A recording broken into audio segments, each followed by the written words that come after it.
Good morning, afternoon-ish, everybody. We have full 50 minutes right now, right? Or 55, yeah, we have full 55. Okay, so what's going to happen, I'm going to go through the same thing I went through with everybody else. What will probably end up happening is you guys will probably have a little bit of time to work on some of the sheets that you're getting today at the end. Okay? So bear with me, I'll let you know when you have some more time, okay?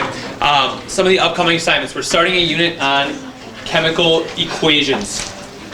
So this is where we're going to start writing out reactions. We're going to do some demos with chemical reactions. It's going to feel like you guys are doing basically what you think real chemistry is at this point, you know, where you're looking at different types of reactions and experimenting with those.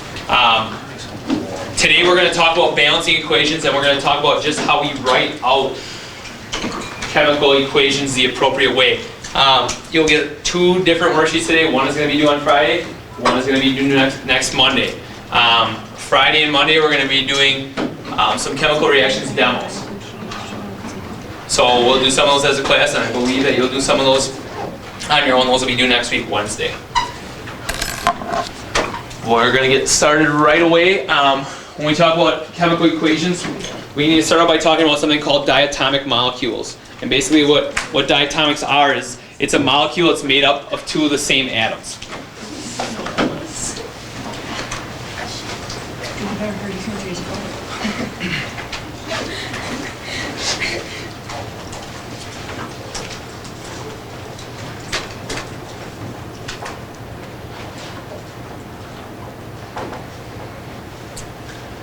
I mean, literally, the di means two, atomic, atom, just two atoms. And then the same thing. Now, don't write these down yet. I'll tell you when to write them down. But first ones that we need to know are all the halogens. Like I said, don't write them down yet because I'm writing them in order on purpose. Okay? So it's just these guys right here. So anytime that you write out fluorine, chlorine, bromine, or iodine. So if something says it reacts with iodine gas, you need to write I2. You can't just write iodine by itself because it always exists as this diatomic molecule. Same thing with bromine, it's Br2, chlorine, Cl2, and fluorine is F2. The other ones are nitrogen and oxygen and hydrogen. So now you can write these in this order like this, and I'll show you why that is, why I have to redo them that way.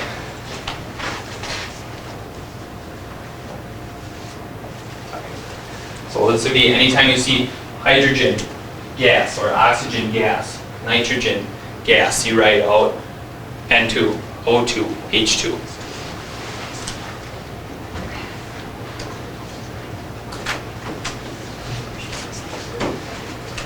Okay, and I have a little sentence mnemonic device to help you remember these, if that kind of thing works well for you. If it doesn't, just memorize them. There's only 7. So it's I for iodine, never for nitrogen, bring for bromine, classwork, home, on Fridays.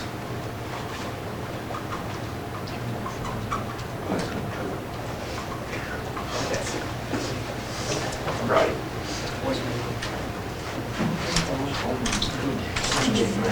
So that's one way.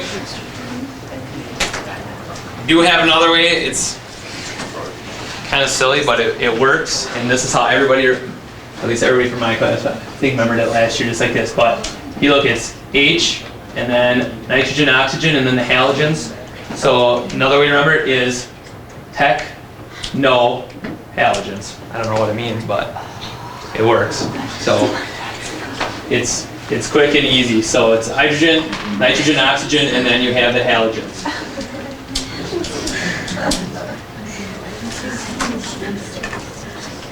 Okay, sweet. So the reason I'm starting with these guys is when we write out the equations, you just need to know that you have to write diatomics all the time whenever we write these. And we'll do one right away.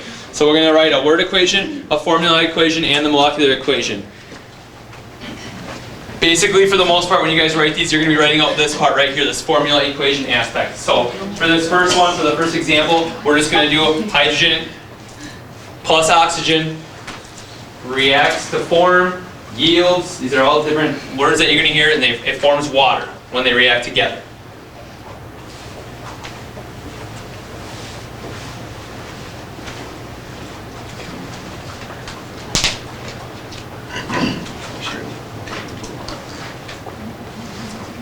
The formula equation for this, it's H2 plus O2, right? They're diatomics. That's why we have to write them like that. So H2 plus O2 is going to yield H2O, water. So these are literally the exact same thing right here. One's just the symbols and one's the words. The bottom, we're going to draw out the actual molecules. Here I have H, this is H2. If we show the molecules, it's two hydrogens bonded together, plus that O2, and that's going to yield water.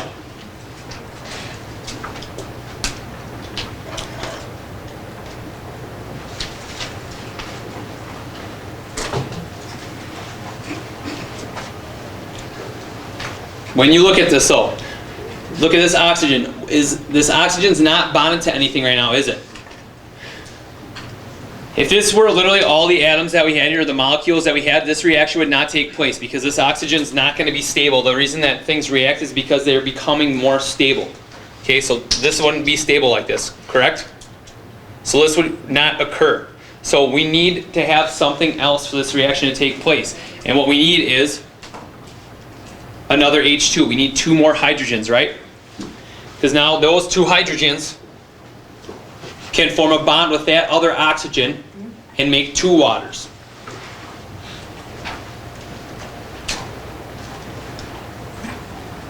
This reaction cannot take place without these two hydrogens. So we need to find a way to write this out in our formula equation. We basically need to make this mirror this down here. So what we do is we use something called coefficients. So we write two H2s, like literally we had two H2 molecules here to react. So we have those two hydrogens plus the one oxygen, and it gave us two waters.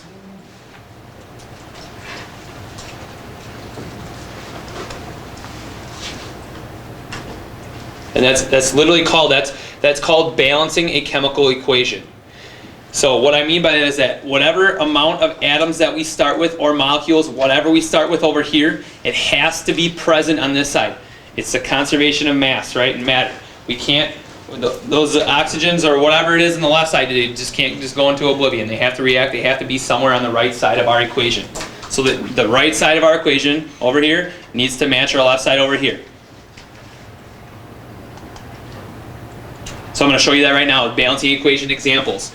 I'll show you exactly how we're going to do these in a second. I just want to point out a couple things on this top one. Okay, so the top one is CH4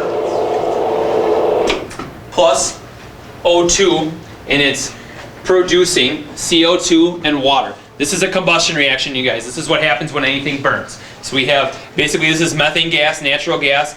It reacts with oxygen, it's burning, it produces CO2 gas and some water.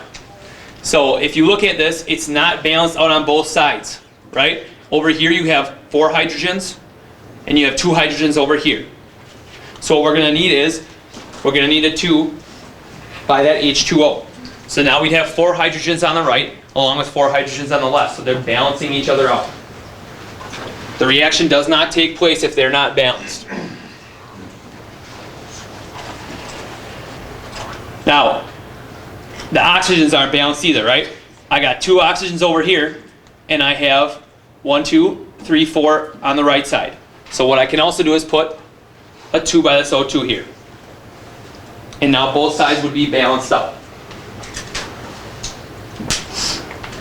That 2 that we put in front of the oxygen, there's a name for it. It's called a coefficient. We always use coefficients to balance chemical equations. So please write that underneath there. Use to balance.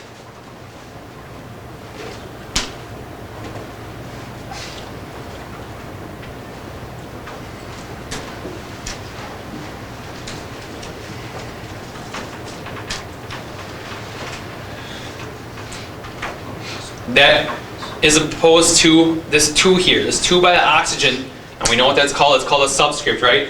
I wrote fixed with 8 exclamation points on there on purpose. It's fixed. You cannot change the subscript. What happens if you change the subscript someone? Is it the same molecule or compound anymore? No, you're changing the identity of that compound, then you cannot change the identity.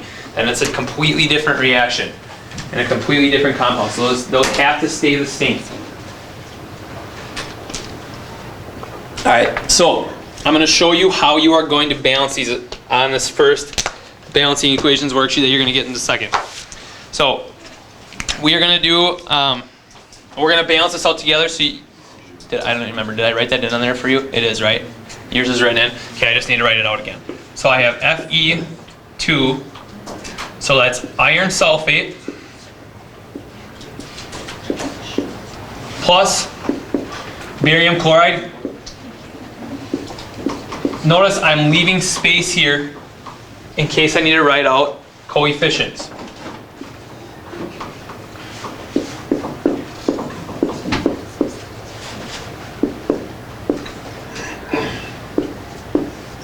Okay, the next thing that I need to do is I'm going to go through and I'm going to write out each atom underneath here, and I'm going to total up how many one I have on the left side and how many I have of it on the right side. So I'll start with iron. We always try to balance metals first because when we start with those, other things will tend to work out. Okay, so we'll start with iron. How many irons do I have over here? I have 2, right? On the right side I have 1, so I would just write 2 here and 1 here.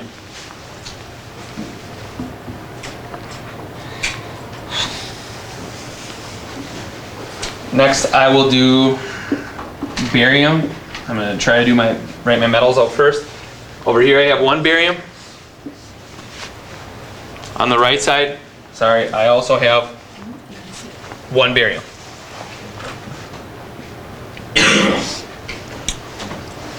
Then I'm going to do whatever, sulfur, oxygen, chlorine. I don't really care what the order is. Sulfurs I have, this is distributed through, I have 3. Over here I have 1. Chlorines, I have 2.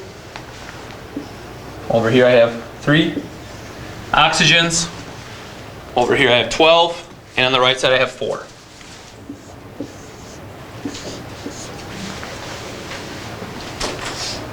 Alright, when I balance things, start with metals. Like when you guys do these, you start with the metals first, because generally speaking, metals are going to be in one compound on each side only. Okay? Oxygen, we're always finished with oxygens. But right before we do oxygens, we'll do hydrogens, because those two will tend to be in more than one compound on each side. Sometimes. So if we start with the irons, what we need to do is we need to find a way to make everything balance out by just using coefficients. So what I'm going to do is, I have 2 irons here. I need to get 2 irons on this side. So what I can do to start is I'm going to put a 2 in front of the iron.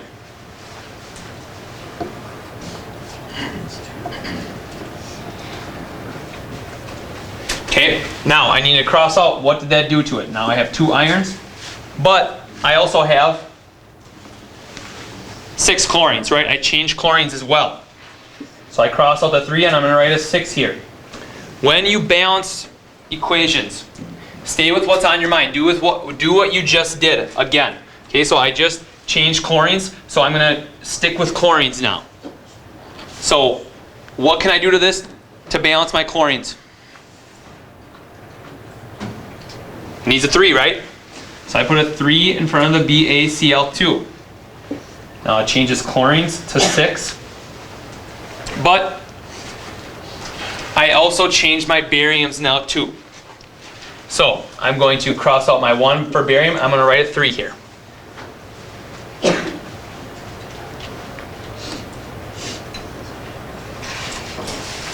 Once again, I'm going to stay with what I just did with what's on my mind. I'm going to do bariums again.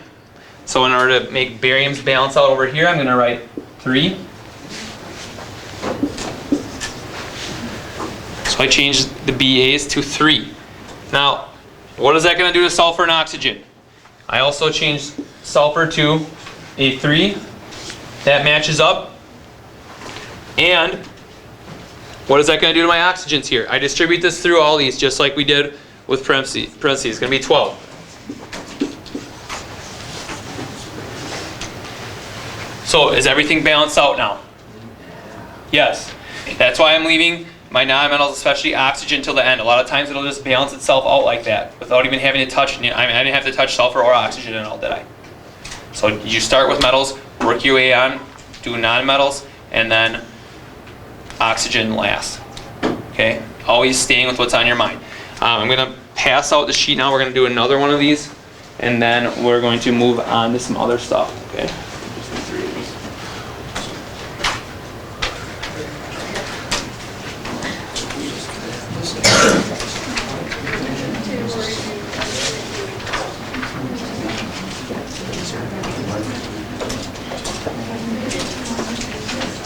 Actually, can I have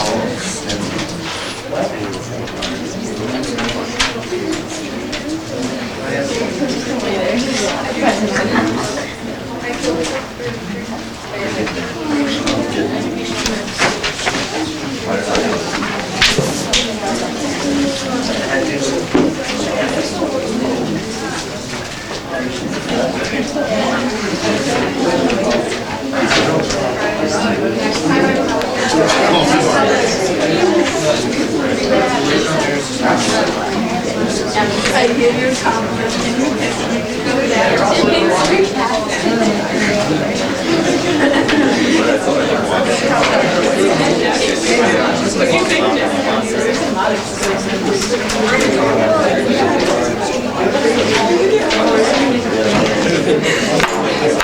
Okay.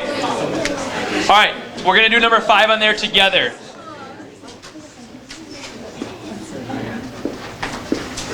Does everybody have one right now? Yes, sir.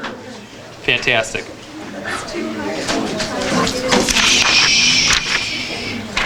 Number 5 is P. Well, I wrote the B first.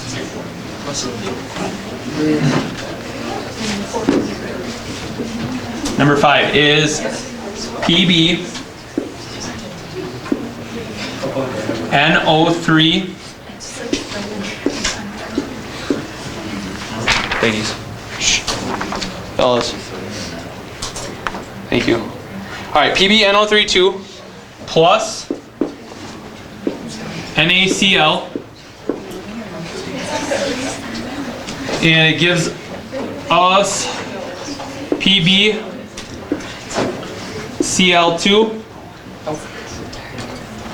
plus NaNO3.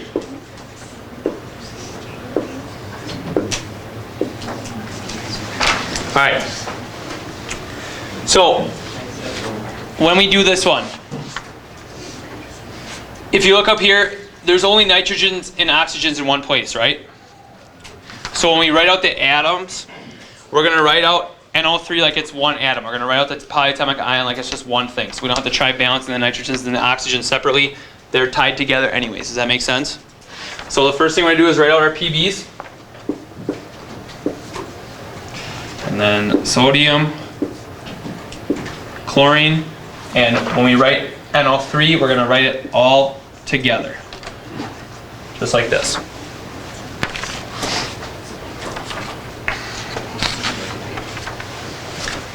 Yes, this is an easy one, but I just wanted to show you that. So leads, we have 1 on each side. Okay. Sodiums, 1 and 1. Chlorines, we have 1 and 2. And nitrates, we have 2 and 1. Alright, so first one that's not balanced, we would, generally speaking, we'd start with metals, but both of our metals are balanced out, right? So then we're going to start with chlorine. So if I have 2 Cl's over here, there's only one spot where there's chlorine on this side, so I'm going to need a 2 here by the NaCl. So that changes my chlorines to 2. Also changes my sodiums to 2.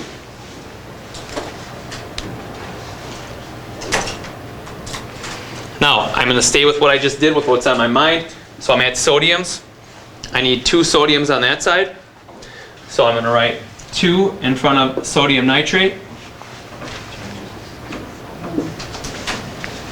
It changes my sodium, and it also changes my nitrate to 2 as well. And then everything is balanced out. Some of them are a little bit trickier than that. So some of them are trickier than that. A lot of times, I'll tell you one thing right now. If you come onto one that's a little bit trickier, you need to find common multiples sometimes. If that makes sense, it will when you start working on it. Okay. And so, please, we're not going to do anything more with this sheet today. You're going to work on that, and you can come with some questions for small group tomorrow. Does anybody have any questions right now?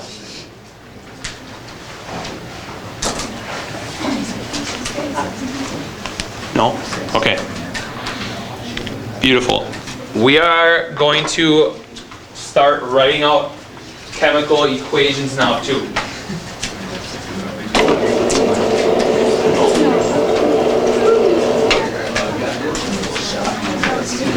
Okay, so some helpful hints. You guys have these on your sheet already. You don't need to write these out. But some helpful hints are balanced metals first. I already said these to you, but you can use this for reference when you're writing these out tonight or when you're doing them during PLT tomorrow. You balance your hydrogen second to last, your oxygen's last. Big thing on here, you only ever change coefficients. You do not change subscripts. Okay, that's the biggest thing, because some people will try to change subscripts. That's wrong. You have to change coefficients, and your coefficients must be whole numbers. So if you get to a point when, okay, I need like 3/2 of this, you can't write 3/2 on there. What you do is multiply the whole thing by 2, and that one will become 3. We'll show you some of those, probably tomorrow. Okay? All right, so now we're going to write chemical reactions out. We need to know a few things when we write chemical reactions. When we write reactions, sometimes we have to write states of matter of the compounds that we're using. And we always have to use reaction arrows. Reaction arrows tells us basically what's being formed in the reaction, okay? For the states of matter, literally there's 4 different things. It can either be a solid, S, L is liquid, G is gas, and those are pretty self-explanatory. The AQ stands for aqueous.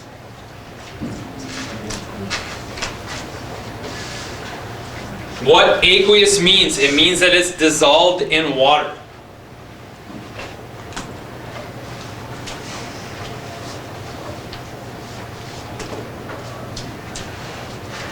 So when you are going through and doing these, if something says it's dissolved in water, you would write AQ by it. Most of the time what it's going to say is it's going to say something is soluble. So please write parentheses somewhere down there that aqueous means dissolved in water, means soluble, because what it'll say is something will say soluble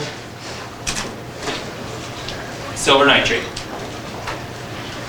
And you would write AgNO3 with that AQ by it like this. Okay, the opposite of that is insoluble. Something's insoluble, it means that it's a solid. It means it cannot be dissolved.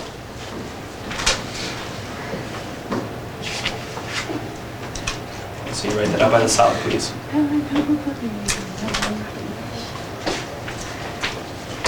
The other thing on here is reaction arrows. Reaction arrows, basically they tell us that a direction, or which direction a chemical reaction is going. A reaction arrow one way is it literally means yields. This plus this gives us this.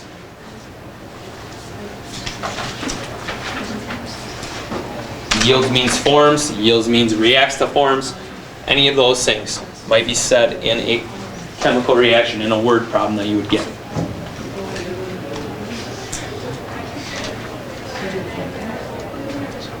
The other arrows, you have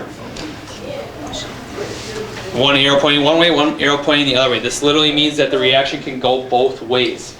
And what it means is it's called a reversible reaction. So under certain conditions, the reaction will go to the right. Under other conditions, the reaction would proceed back to the left. It all depends.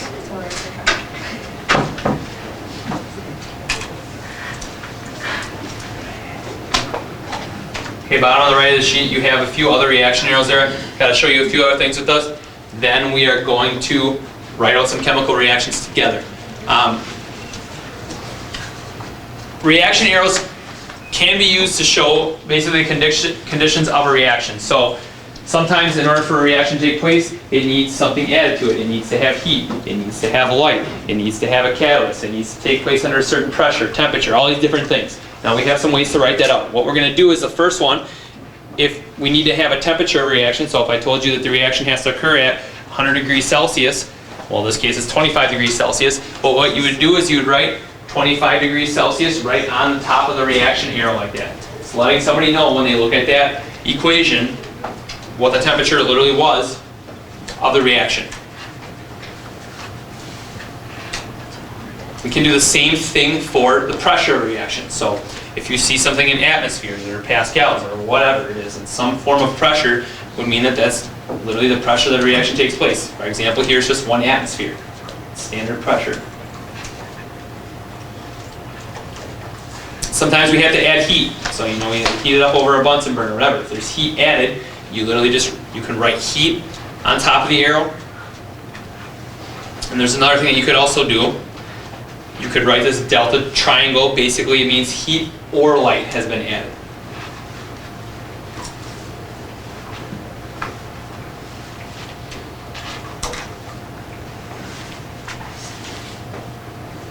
The last thing, sometimes reactions take place slowly and we want to speed them up, and what we do is we can add what's called a catalyst to the reaction. Now, a catalyst, we don't write it as part of the reaction because it doesn't have anything to do with what's reacting or the product, but what it can do is actually make the reaction take place faster. So if you see that in a problem, you write the catalyst on top of the reaction arrow. So this manganese oxide here, it would be added to speed up the rate of that reaction, but it's not being changed at all.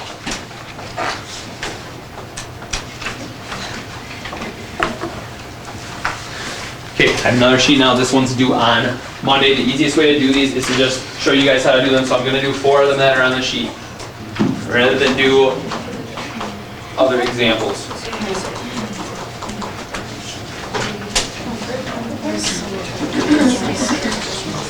The good news is that once you will, everybody else will.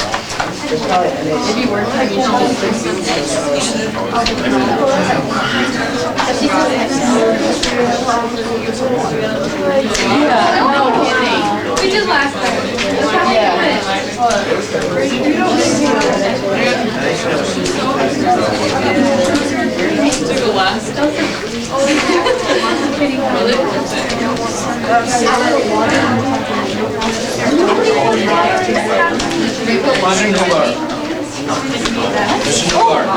I don't think so. What? Yeah. Shh. What? Do I put CL and O together?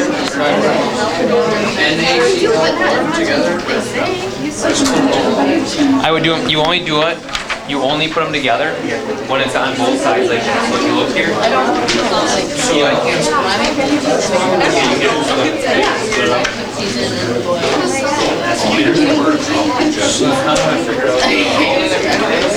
What do you mean? So you have to start by trying to balance out your oxygens. If you see 2s and 3s there, you have to find a common multiple. What can 2 and 3 both go into? Okay, so then you have to make them both oxygens be 6. Does that make sense? Here, ask that one a little bit. I'll just go through with everybody, okay? Alright, I'm going to do these first. Okay, so we are going to do 4 of these. We're going to do 1, 2, 14, and 21. So I need your attention during that. And after that, you're going to have work time. So ladies and gentlemen, reel it back in. Thank you. Alright. So basically we have these word equations. And what we're trying to do is, we are trying to write out the chemical formulas here. Okay? So, the very first one says, ammonium NH3 reacts with hydrochloric acid to form ammonium chloride. So what I'm going to be doing is I'm going to write out the words in its formula equation, essentially. Okay, so ammonium is NH3. So I'm going to first write literally NH3. Leave some space at the beginning in case I need to balance these out. The balancing's not going away. Always have to check and make sure these are balanced out. It says reacts with hydrochloric acid. When you see reacts with, that means you need a plus there. So reacts with means we need a plus, so it's reacting with HCl. So I'd write plus HCl. Then it says to form ammonium chloride. When you see something that says to form, or yields, or forms, whatever, creates,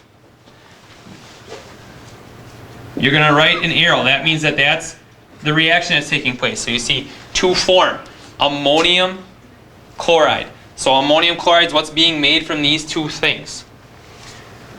Now this is going to go back to our naming compounds.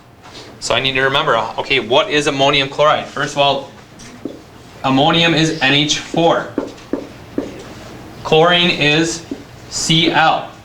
Just like before, my charges have to cancel out. I cannot forget about those charges.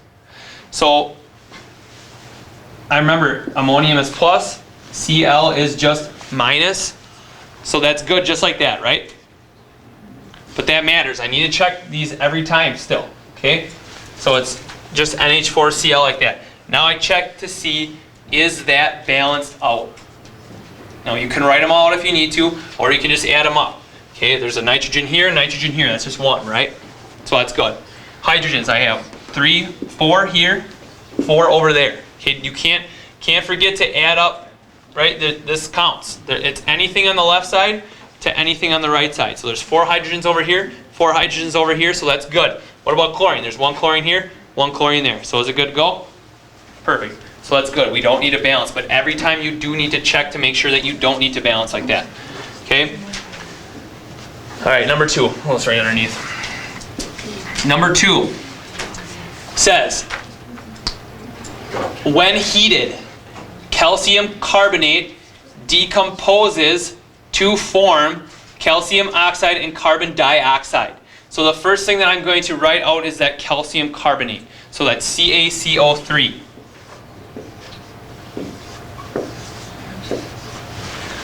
Then I gotta look, is that reacting with anything?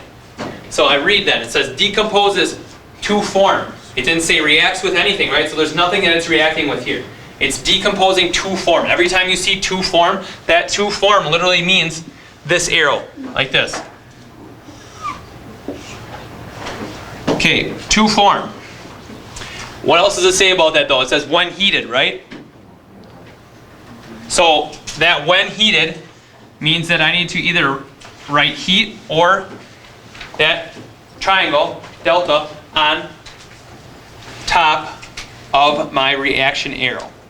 Because this will not decompose unless that heat is added. So I need to find a way like to tell us that heat was added there. That's how I use that triangle.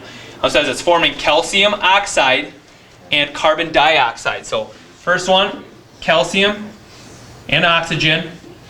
Now we still need to make sure charges are working out here. Okay, charge of calcium is 2 plus, oxygen's 2 minus. Now don't leave those charges on there, but you can see that those are going to cancel out, right?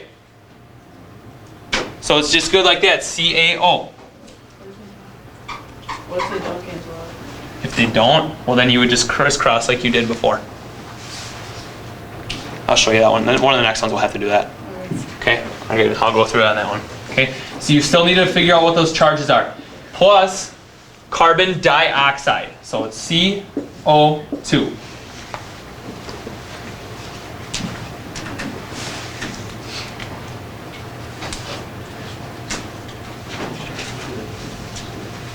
Okay, so I can check once again. I could write out calcium, carbon, and oxygen here. How many calciums I have? I have 1 here, 1 there. Carbons I have 1 and 1. Oxygens I have 3 and 1, 2, 3, right? So that one's balanced just like this.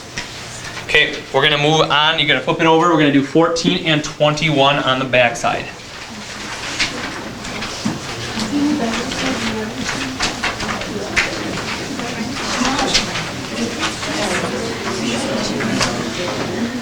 Okay, 14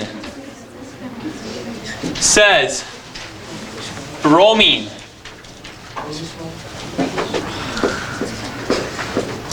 So I'm going to do bromine first. When I write bromine out, what did I say at the beginning of class? How do I write bromine? 2 of them, right. So I'm going to write Br2. The next thing it says is reacts with. That reacts with literally means that I'm going to write a plus here, plus something else. Reacts with sodium iodide. Sodium is Na, iodine is I. I know that sodium is +1, iodine is -1, so that is good just like that. It says to form. So that to form means I'm going to write my arrow. And it's to form sodium bromide and iodine.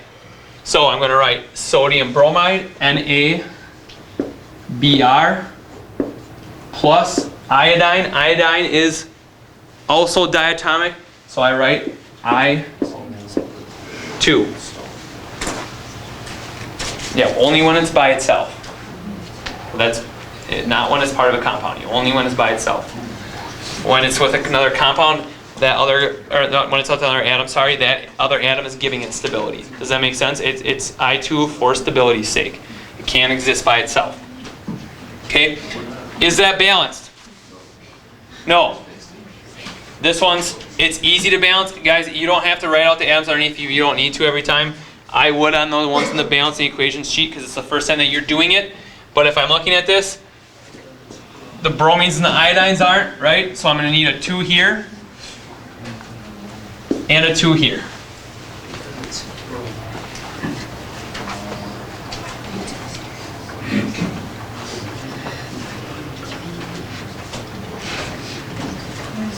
Questions on that one?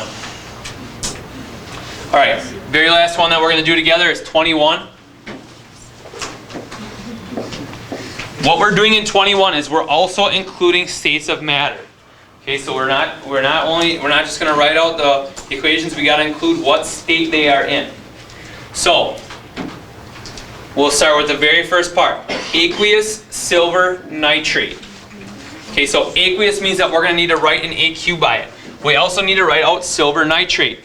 Now this is where we have to check our charges. Like all these, we check charges every time. Okay, so we're going to write out Ag. What's the charge on Ag? +1, right. So let's write plus. NO3. What's the charge on NO3? Does anybody remember? What's the charge on nitrate? 2 minus. Not 2 minus. 3 minus. It's 1 minus. It's just minus. Yeah. It's just minus. Good try. It's just minus. Okay? So that's good just like that, right? Don't leave your charges on there. You got to get rid of those. But so that's good as AgNO3. It said it's aqueous, so I write AQ.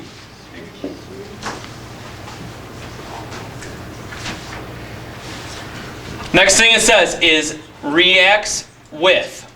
That means I'm writing A plus.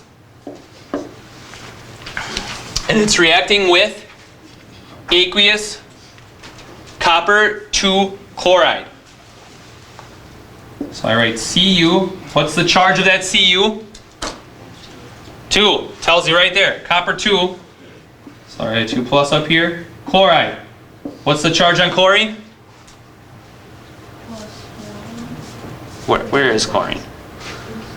Right there. Right. So is it a plus or minus? Minus. It's -1. Okay? Now this is what I was talking about before. So what do you do with the charges, guys? It's the same thing we did last unit. You crisscross charges. So that means that Cu's charge is coming down here, so it needs to be CuCl2.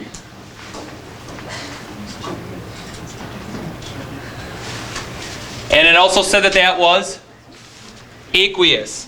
So I must write AQ down here. Then it says to form. So that's my arrow. And it forms insoluble silver chloride. What does that insoluble mean that silver chloride is? Solid. And it's silver chloride. What was my charge? We don't need to figure out charges again. We already figured them out over here. What's the charge on silver? 1. What's the charge on chlorine?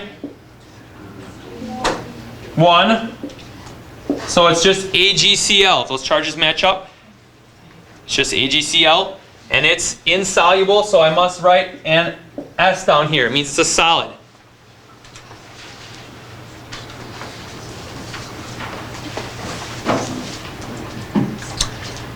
So it formed insoluble silver chloride and aqueous copper 2 nitrate. So the charge has to be the same on both sides. So Cu's charge is 2 plus over there. Nitrates is still minus. So how many nitrates do I need? 2. I need 2 nitrates.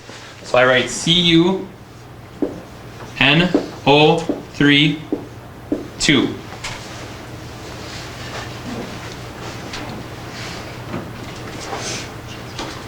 That is not balanced right now, though, is it? No. I mean, it's easy. It's a pretty simple balance, but I'll write it out anyway. So we have. Yep. Oh yes, thank you. I forgot last class too. Yes, this is aqueous, so yes, I need an AQ over here. Thank you, Jake. Okay, so you need an AQ over there. All right. There's 1 silver here, 1 silver here, 1 copper over here, 1 copper over there. Chlorines, you have 2 on the left, 1 on the right. Now we can treat this. If there's only one place there's nitrogens and oxygens, I can just treat that nitrate like an atom. So I have 1 nitrate on the left, 2 on the right. So to balance this, we'll start with chlorines. We're going to balance right here. We put a 2. That would change my chlorines to 2. As well as my aluminums. Or not aluminum, sorry. Silvers. I don't know why I said aluminum. Silver. Sorry. I'm going to stay with what's in my mind then with the silvers. I'm going to change the silver to 2 as well. And that would also change my nitrate. And then I'm balanced.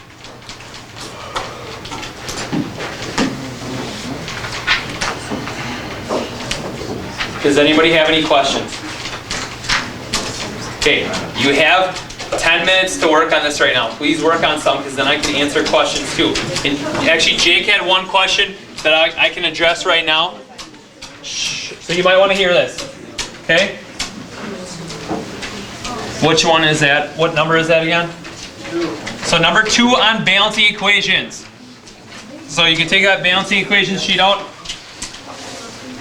That's the one I'd prefer that you work on right now anyways.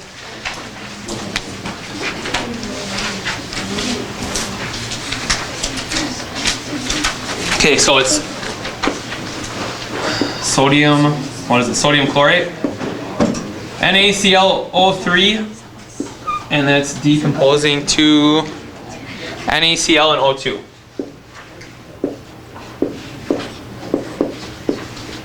Okay, and write out sodium, chlorine, and oxygen. Okay, my sodiums are 1 and 1, chlorines are 1 and 1. Oxygens are 3 and 2. This is what I was talking about before. You need to find, basically you need to find a common multiple of 3 and 2 that you can make oxygen be. So you should automatically think, you're thinking what? 6, right. So that means that what you're going to need to do is, you're going to need to multiply, when you see 3's and 2's, it should kind of, something should be clicking. You're going to need 3's and 2's and coefficients as 2 to get this to balance out.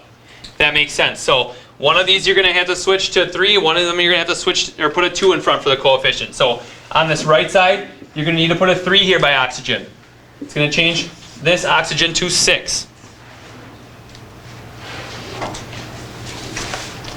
Same time, this side you have to change or add coefficient of 2, which is going to change this oxygen to 6. Now, that also changed the sodium and the chlorine, didn't it? So what I'm going to do is put 2 here, 2 here. I mean, it's obvious what we need to do next. What do we need to do next? Exactly, 2 in front of the NaCl.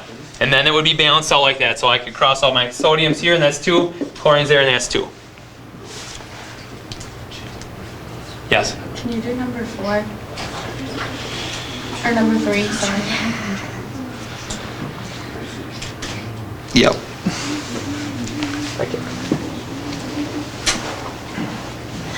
Number 3 and number 4 are both more challenging. I only want to do 1 because I want to give everybody else a chance to work on the other one. So let's do 3. Is that cool? Yep. Okay, perfect. All right, number 3. What's it? Combustion? All right, C3H8, and you're going to want to see this probably, plus O2, and that's going to give us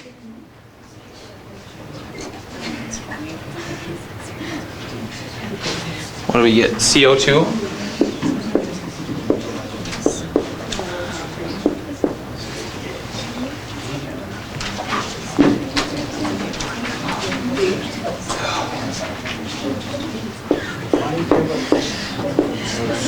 It's gonna give CO2 plus H2O. Okay, let's write this out first. It's gonna help us a lot for this one, especially to write out all my individual atoms. So I have C, H, and O. Okay, on this left side I have 3 carbons. Okay, right side I have 1.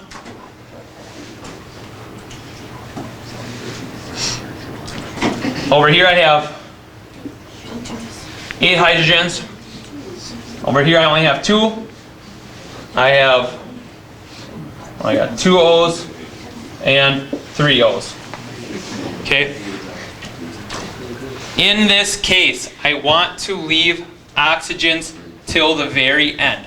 Okay, so even though most of the time I told you to stay with what you've been working on, I'm going to start with carbons, okay?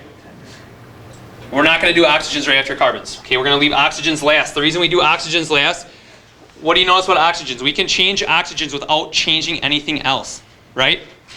So generally speaking, if there's one that you can change without affecting anything else, you're going to do that one last because it's not dependent on any other atom. Does that make sense? Okay, so we'll start with the carbons here. What do I need to do to cancel carbons out? I need a 3 here, right? We can change oxygens right away, so that'll change the carbons to 3.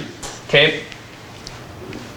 Now, important to realize, what does that change oxygens to? Because what a lot of people are going to do is they're going to cross this out and they're going to write 6 here. But how many is there actually still over there? There's 7, right? So you have 6 plus this other one here. You cannot forget about that other one. So I have 7 now over here. Okay, I'm not going to do oxygens yet. So first of all, this isn't even clean, right? There's no whole number. I can make this be 7. Okay, so I'm not going to worry about oxygens next. I'm going to worry about hydrogens. Okay, so I can do something to this guy to get 8 hydrogens, correct? So what I'm going to do is I'm going to put a 4 in front there. If I put a 4 in front, now I have 8 hydrogens. Those cancel out. How many oxygens do I have total now? 11. No. 15. No. Add them. 6 plus. 10. Exactly. 10. You added 3 more oxygens here. That's why you've got to count them up each time. Okay? No, that's perfect. That's a perfect example of why you have to count them all up every time. Well, you don't just try and add. You got to count them all up every time. Now, do you see why? Shh, guys. Do you see why I left oxygens for the end? Now I can just do oxygens by itself. If I put a 5 here, that's going to give me 10 oxygens. Is everything balanced out now? Yes, it is. All right. That's all I got.